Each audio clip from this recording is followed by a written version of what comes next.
Hai, Assalamualaikum. Apa kabar semua? Masya Allah, tabarakallah, kita bisa ketemu lagi.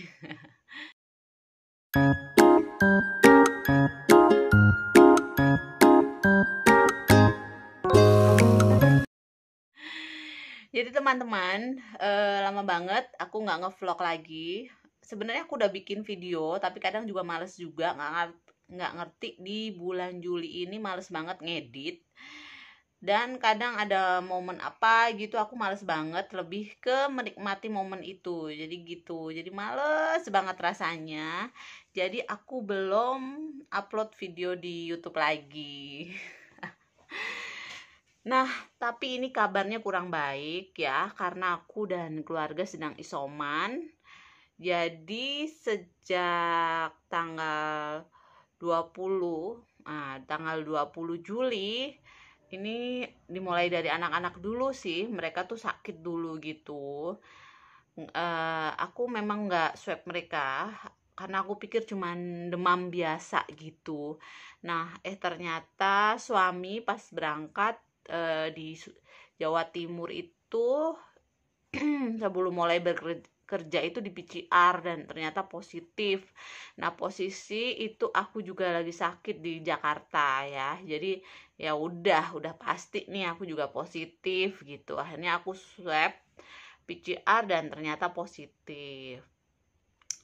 Jadi dimulai dari anak-anak dulu yang sakit itu sekitar gantian tuh pertama Yaya dulu, habis itu Almer. Mereka masing-masing demam itu kurang lebih 3 hari. Terus kalau di anak-anak itu demam, pusing kepala atau sakit kepala, kemudian mereka tuh diare. Nah, untuk diarenya sendiri kalau Yaya itu cuman sekali, pokoknya BAB-nya tuh cair gitu ya. Nah, kalau Almer itu sampai 2 hari dan diarenya tuh sedikit-sedikit tapi sering, lebih dari 8 kali dia ke toilet. Itu yang kasihan banget. Demam, pusing, harus bolak-balik ke toilet gitu ya. Tahu sendiri kalau Almer sekarang ini sudah nggak pakai popok ya. Jadi BAB pasti ke kamar mandi dulu gitu. Mereka juga nggak bisa minum susu. Jadi kalau minum susu itu mereka tuh muntah gitu. Bisa sama tuh. Jadi emang kalau mereka sakit tuh biasanya muntah karena memang nih di COVID ini ada mualnya sedikit gitu mungkin ya. Jadi yang aku khawatirin itu sama Almer, terutama aku khawatir dia itu dehidrasi karena memang ada sehari dia itu nggak mau makan, nggak bisa minum susu gitu. Nah, kalau Yaya setelah minum obat dikasih pengertian gitu mau makan dia. Kalau Almer sama sekali nggak mau makan. Itu yang bikin aku khawatir. Hampir juga aku bawa ke dokter, tapi kan aku biasanya nunggu nih kalau anak-anak nggak ada tanda bahaya kayak sesak napas, kemudian apa ya, tanda-tanda dehidrasi gitu, aku nggak akan bawa ke dokter dulu. Aduh, maaf. Jadi ini aku udah tinggal batuknya. Jadi pada saat ya udah selesai, udah turun, gantian Almer yang demam. Nah, jadi saat merawat Almer itu sekitar di tanggal 22 Juli itu aku udah ngerasain radang tenggorokan gitu. Suami itu tanggal 23 tuh berangkat. Nah, dia pas tadinya di rumah nggak apa-apa, tapi katanya setelah di bandara tuh dia udah nggak enak badan, kemudian sakit pinggangnya gitu dan sebagainya lah gitu. Dan ternyata di tanggal 25-nya itu setelah PCR di sana dia positif. Ya udah, aku tanggal 26 akhirnya PCR juga dan hasilnya positif. COVID deh akhirnya ngerasain juga ya. Jadi ini yang aku rasain itu gejalanya itu pertama adalah radang tenggorokan, terus udah mampet-mampet kayak flu, kemudian kepalanya tuh berat banget, pusing, kepala pusing, kemudian aku juga demam menggigil. Jadi demamnya itu demam menggigil itu selama, dan itu setiap malam itu demam menggigil selama 3 hari. Nah, habis itu tinggal batuk-batuk. Tinggal batuk-batuknya. Itu yang aku rasain. Nah, di sini aku juga mau sharing buat teman-teman gimana cara aku mengobati sakit yang diduga sama anak-anak COVID ya, atau sama aku tuh COVID ya. Jadi memang kalau aku itu penurun panas, ini bukan endorse, jadi penurun panas di rumah tuh aku pakai Tempra untuk 6 bulan, 2 sampai 6 tahun itu udah stok di rumah. Jadi udah ada penurun panas, dan aku selalu stok vitaminnya.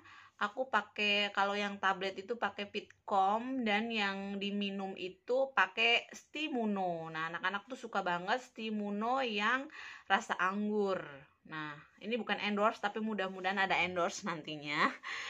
Jadi pada kalau anak-anak sakit itu, kalau demam udah pasti aku kasih penurun panasnya ya, penurun panas terus. Dan itu lihat nanti kalau dia demam lagi baru aku kasih, biasanya lebih dari 6 sampai 8 jam baru aku kasih lagi. Nah, kalau sama Almer itu setiap 6 jam, setelah 6 jam itu aku kasih penurun panasnya, karena nggak ngerti di Almer itu susah banget turun demamnya, dan itu panas banget. Aku sayangnya ini termometer 2 itu baterainya habis semua. Jadi kalau perabaanku sih di Almer itu lebih dari 38 derajat Celcius ya demamnya. Nah, jadi udah aku kasih penurun demam. Kemudian itu anak-anak itu selalu aku kasih vitamin tadi, Stimuno. Jadi sehari sekali sesuai takaran itu, kalau nggak salah 50 mili per hari kalau buat anak-anak ya. Jadi udah itu aja aku kasihnya. Dan alhamdulillah itu mereka cepet banget pemulihannya dibanding misalnya aku ya.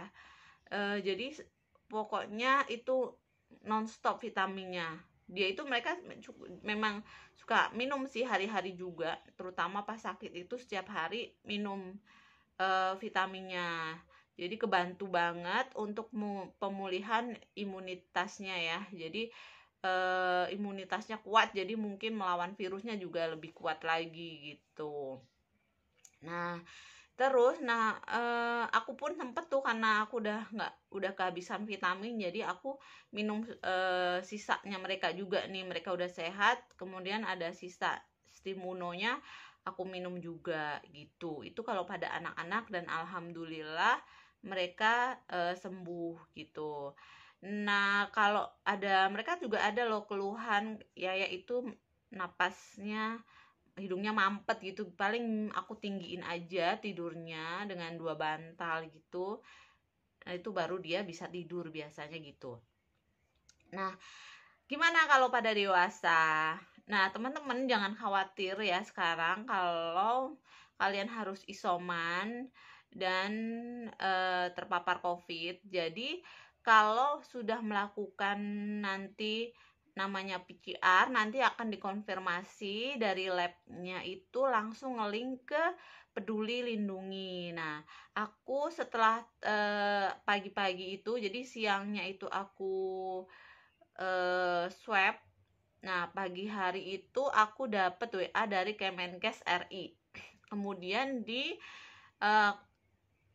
Kemenkes RI di situ dinyatakan bahwa aku positif, nggak boleh panik. Kemudian aku dianjurkan untuk konsultasi online dengan konsultasi dokter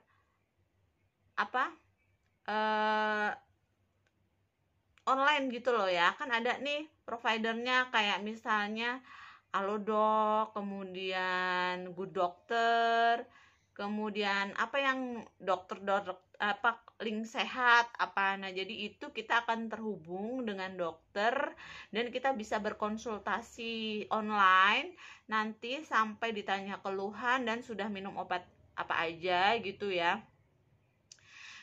Kemudian baru mereka nanti kasih resep kita. Nah, resepnya itu nanti bisa kita screenshot dan kita upload ke link yang di untuk pengajuan obat. Nanti aku tulis apa ya obat linknya. Nah di situ nanti kita tinggal tulis nick kita, nick yang ada di KTP, kemudian screenshot resep dari dokter hasil kita konsultasi online. Nah itu nanti selanjutnya diproses, Kemenkes RI nanti akan kirim kita obat sesuai dengan alamat yang kita cantumkan gitu ya, alamat tinggal. Itu setelah 24 jam sih aku terima obatnya, jadi dikirim langsung ke rumah kita gitu. Nah itu jadi obat-obatan dan vitaminnya kita sudah dapat gratis ya, nggak bayar. Oke, nah kalau kalian nggak dapet WA dari Kemenkes, kalian nggak usah khawatir, karena nanti kalau kita sudah dinyatakan positif itu, nanti di aplikasi Peduli Lindungi itu kita akan dapat notifikasi juga kalau kita tuh positif, dan harus apa aja yang kita bisa lakukan kayak gitu, langsung ngelink ke aplikasi dokter online yang kita pilih, terserah kita mau pilih apa gitu, dan itu gratis. Kita tinggal masukin kode vouchernya itu isoman gitu ya, gede semua, jadi itu konsultasinya gratis, kita dapat obat, resep obat yang bisa diklaim ke Kemenkes RI gitu teman-teman. Nah lucunya kalau suami aku itu dia itu pada saat mau ngajuin obat, masukin nicknya itu nggak tercantum ya. Akhirnya disarankan untuk ke puskesmas terdekat, jadi harus lapor. Jadi suami aku ke puskesmas terdekat, nah sama dokter di sana dikasih obat. Jadi ada juga nih yang nggak ngerti, nggak masukin nicknya kok nggak bisa gitu ya, tidak tertera, tidak terdaftar sebagai pasien katanya, jadi nggak bisa dapat obat gitu deh teman-teman. Jadi stay healthy ya kalian semuanya, mudah-mudahan sehat.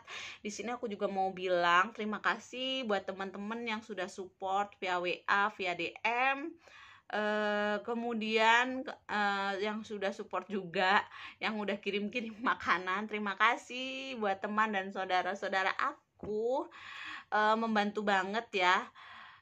Oh iya, aku lupa, nanti juga aku udah tulisin ya. Jadi aku juga kehilangan penciuman dan rasa itu, tapi cuma sekitar 1 atau 2 hari gitu. Jadi itu baru kali ini ngerasain makan nggak enak pada saat sakit, padahal aku tuh kalau sakit selalu apa aja aku makan. Dan ini bener-bener rasanya aneh. Nah pas sakit juga harus tetep masak buat anak-anak, dan nggak ngerti deh rasanya apa. Yang penting anak-anak bisa tetap makan gitu. Apalagi ya itu aja sih.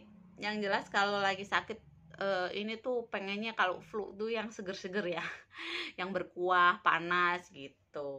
Oke, terima kasih banget yang udah support keluarga kita.